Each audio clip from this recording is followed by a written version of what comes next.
guys, you're watching STL TV Live. I'm Christia DeShields, and we're back with artist and producer Cecilia, Nadal, and director Vivian Watt. Now, we were just talking before the break. I'm also a Spanish teacher, and a lot of times when I show videos to my students, and they're like, oh, wait a minute, that person's black. Why are they speaking Spanish?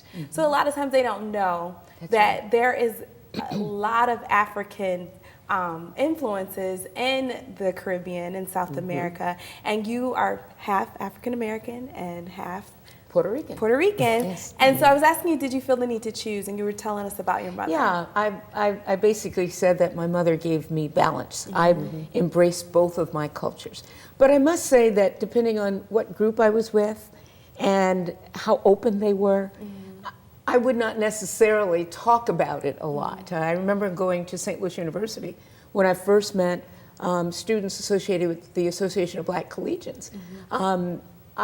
I found that during the 60s that we were focused primarily on civil rights. So when you started to look at Spanish culture, in the midst of that, it was kind of like a diversion. So I knew to keep silent on that issue. But what happened is that I embraced the Spanish organizations that were there, and then people wondered, well, why is she embracing Spanish organizations? And I had to explain this is also part of my culture. So I've had to defend myself sometimes, but I've always embraced both cultures. Great. Vivian, does the story take us on a journey of the struggles of having to choose? Is that a part of Well, not so the much as project? having to choose, but integrating all of it together as a whole person. Because in 1763, you have the character Vivian, who is, and in fact, has toured, her family has traveled on this journey, and they go from the Americas to Cuba to the Puerto Rico. So there's a whole lot of people whose families went through that journey. And then you have 1943 in the United States in Mississippi, and you have sisters there who are embracing their identity. Then you have Our Promise in 2013, and that sister tells you what happens when you put all of that together. So yeah. Yeah, that sounds Great journey. And we should mention that there is one aspect of this journey for Afro-Latinas that parallels African American journeys. In the 50s and in the 40s, it was very popular for light-complected African Americans to try to pass. And the same thing happened with Afro-Latinas. So you're going to meet a character, Alma, who is in the play, who struggles with that. In fact, resents having been put into that position of passing in order for the family to have economic access. Wow, that sounds like a very, very, very emotional, interesting, exciting.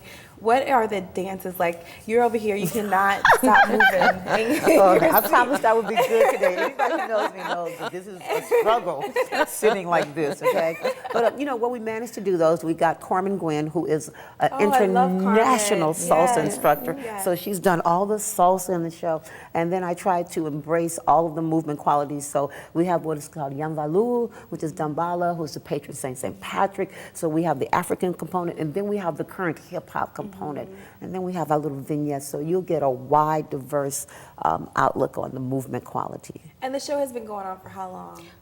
2 weeks. 2 and weeks. we're into the And the final week this week. Guys, you don't want to miss this.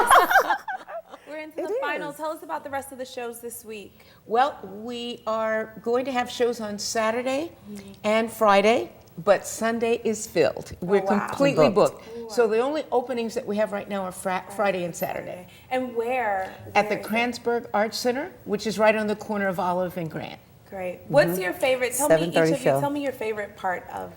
Gosh, I'm the director. I don't have a favorite part. I love the entire show, and I love what the actresses and what the young people have brought to it. I love it all. Well, there's so many elements to this show that I love. Many things that Vivian put in as well. But I would have to say that for me, the most touching part is a dialogue between Alma and her sister, and how she discloses the pain of having to act as if she were white when actually she was not. It's a tear-jerking scene. It really is very touching, but lots of wonderful moments. Yes, you guys do not want to miss this. We're going to put the information back up on the screen. The last shows are this weekend. Will it ever come around again? We'll see. Some people asking, so we'll see. We'll see. Well, thank you all for being here with me today. Very insightful, pleasure. very So inspirational. gracious. Thank You're you. so gracious. When we come back, we'll talk to you about Big Shark Bicycle Company, how it's taking a bite out of lupus. Stay with us. We'll be right back with STL TV.